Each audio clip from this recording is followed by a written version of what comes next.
topic, I wanted to talk about Jalon Hurts. After watching all the OTA practice videos I could get my hands on and listening to a couple other people and their opinions, my wheels start turning, and I always have my own little twist on what I think we should do. And I believe now that people are talking about, well, what are we going to pay Jalon Hurts if he plays well, and with all the numbers going through the roof,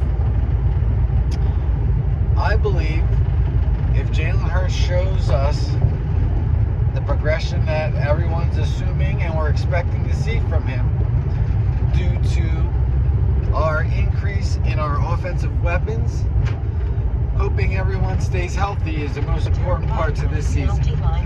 Having all these pieces, being able to use them, and I believe in our young coaching staff,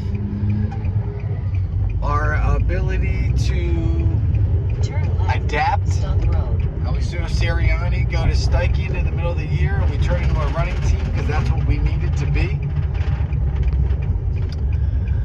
I think Jalon Hurts, I see he put on some more weight up top. Tells me he's planning on running a little more in this offense, is what the media is saying is the reason why. I think he has found himself on a few passes that he didn't complete or get to where he wanted, that he didn't quite have the arm strength, which isn't always just because his arm wasn't strong enough. More or less, feet not set. Did he drop back in rhythm? Did he go through his progression, and was he on his plant foot, ready to release the ball at the perfect release point every time he finally found that guy he wanted to target? I believe that's what he was working with in Southern California with Tom House and the other quarterbacks that were down there. How to expect what can happen pre-snap, after the snap. Once he grows this understanding of what these defenses are doing to him, trying to do to him, and what they're going to show him based off of his weaknesses, and how he could get better at trying to train his brain and study film to take that step.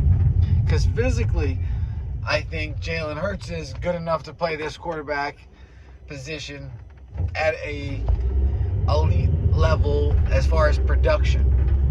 Everyone says he's not Aaron Rodgers. Okay, there's only one Aaron Rodgers, obviously. I think Jalon Hurts does have good touch on the ball. I think he throws a beautiful spiral, and I'm excited to see this season. Now, if he starts off on fire, when we have a soft schedule the first 5-6 weeks, do you go, do you make your decision now? Howie's been known that if he sees the talent, he knows that the following year it's going to be more expensive. This Lamar Jackson deal is coming, and the Ravens are stuck. What are you going to do? The Browns just ruined the quarterback market for everybody because they're idiots. If Deshaun didn't want to play there, that's what it took to get him there.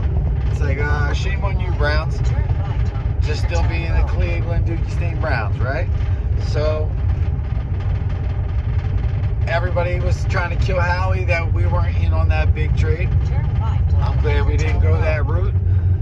I think Howie looks smarter if Jalon Hurts does turn into a top 10 starting quarterback in this league. Saying you picked him in the second round to be a backup, aka pieces of Carson's flaws were starting to show themselves.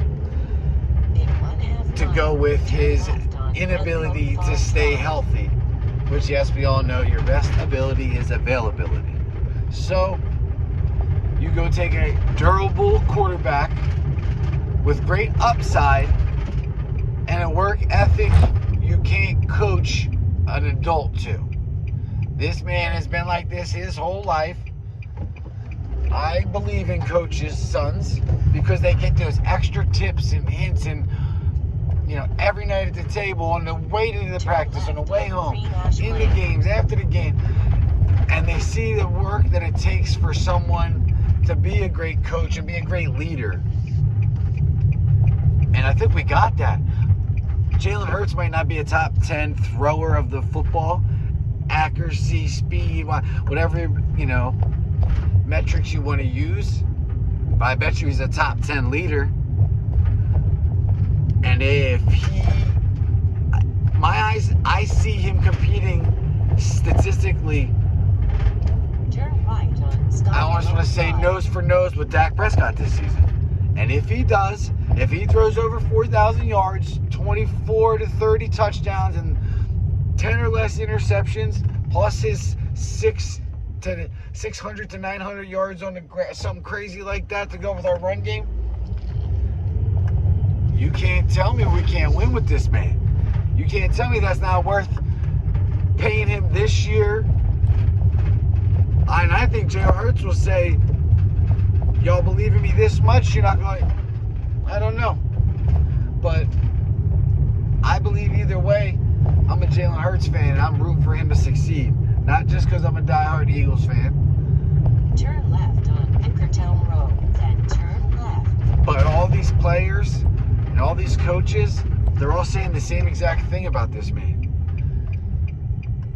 And I don't get to be on the field. Maybe one day I'll get an NFL media pass and I'll be out there and I'll be able to get to see with my own eyes. But everything that I'm hearing and I'm watching from a bird's eye view and a camera away, I go to war for this man. I would love to have a quarterback who sees the big picture in life. I think for who the Eagles are right now and all the, not to mention the negative talk in the offseason that we weren't getting free agents because they didn't think Jalon Hurts wasn't good enough. Yes, you know who you are that say those things. And now look, now A.J. Brown wanted to come. Okay, with that. Now Bradbury's okay with coming. Okay, here we go. And now other free agent safeties and all try to come hop on this train because they see what we're building here.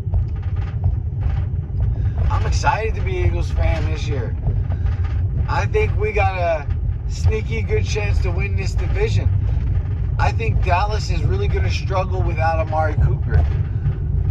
I believe CeeDee Lamb is an amazing receiver. All the great talents. I think Amari Cooper is a better route runner and is where you need him to be in that Kellen Moore offense when you need him to be there. I think CeeDee Lamb is becoming a freak, and I love CeeDee Lamb. But I thought he was the best number 2 in the NFL, next to Amari. So we're going to see what that offense looks like without them. The Giants, I think the Giants are building something. I don't know how great they're going to be this year.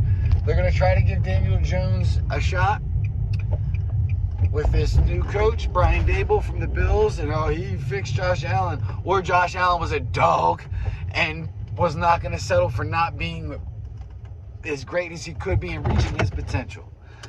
So we will see. But if by week 8 and 9, Jalon Hurts is competing with Dak Prescott for the number 1 in touchdowns and yards, not to mention we're probably ahead in the NFC East, would you pay him? Take a discount, pay him now, get him early? What you think? Let me know.